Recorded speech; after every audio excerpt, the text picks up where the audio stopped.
A continuación, se le concede el uso de la palabra a la senadora María del Pilar Ortega Martínez, del Grupo Parlamentario del Partido Acción Nacional, para referirse al artículo 7º del proyecto de la Ley de Víctimas. En el uso de la palabra.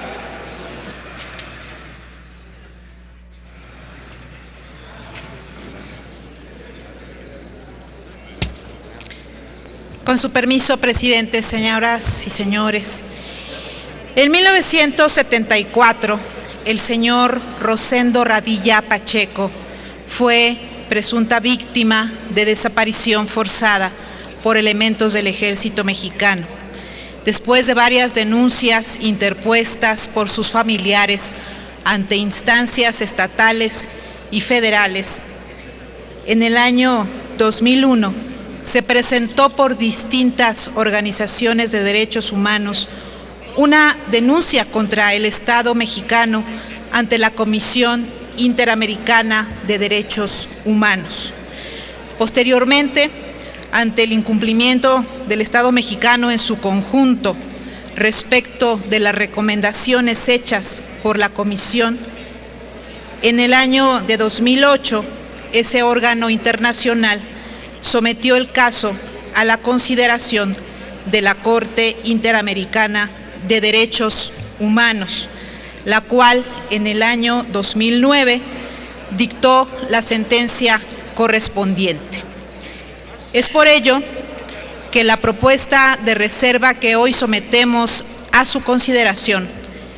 pretende retomar la resolución de la Corte Interamericana de Derechos Humanos que fue avalada por la Suprema Corte de Justicia de la Nación y que determinó que el artículo 13 de la Constitución debe interpretarse en forma coherente con los principios constitucionales del debido proceso y acceso a la justicia, que la Convención Americana de Derechos Humanos prevé el derecho a comparecer ante un juez competente y que en consecuencia el artículo 57 del Código de Justicia Militar es incompatible con lo dispuesto por dicha convención, porque al establecer cuáles son los delitos contra la disciplina militar, no garantiza a los civiles o a sus familiares que resulten víctimas de violaciones a los derechos humanos que éstos tengan la posibilidad de someterse a la jurisdicción de un juez o tribunal ordinario. Es por ello que el objetivo fundamental de la reserva es modificar la fracción primera del artículo 7 de la Ley de Víctimas para reconocer el derecho de la víctima a que se investigue y juzgue en la jurisdicción que corresponda a la condición subjetiva de la propia víctima. Dicho en otras palabras, si la víctima es un civil, la misma tendrá derecho a que se siga un procedimiento judicial contra el imputado ante los tribunales de jurisdicción civil.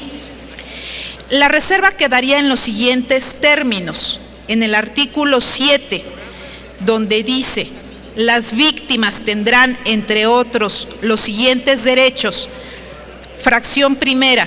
a una investigación pronta y eficaz que lleve, en su caso, a la identificación y enjuiciamiento de los responsables de violaciones al derecho internacional de los derechos humanos y a su reparación integral, deberá de decir lo siguiente. Artículo 7. Las víctimas tendrán, entre otros, los siguientes derechos: a una investigación pronta y eficaz que lleve, en su caso, a la identificación y enjuiciamiento de los responsables de la comisión de un delito o de violaciones a los derechos humanos reconocidos en la Constitución y en los tratados internacionales de los que el Estado mexicano sea parte, a que el delito o violación de derecho se investigue y juzgue en la jurisdicción que corresponda a la condición subjetiva de la víctima, así como a la reparación integral del daño causado por el delito o la violación del derecho.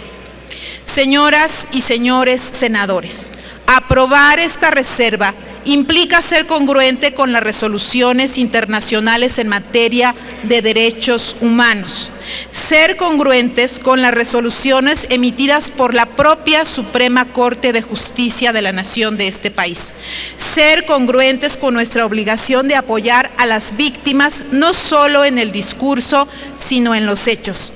Finalmente, aprobar esta reserva implicará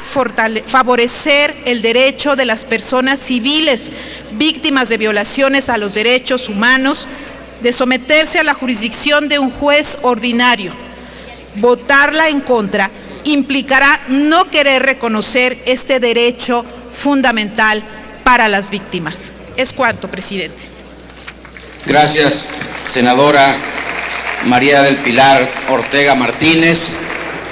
Pido a la Secretaría que consulte en votación económica a la Asamblea si se admite a discusión la propuesta presentada por la senadora Pilar Ortega Martínez.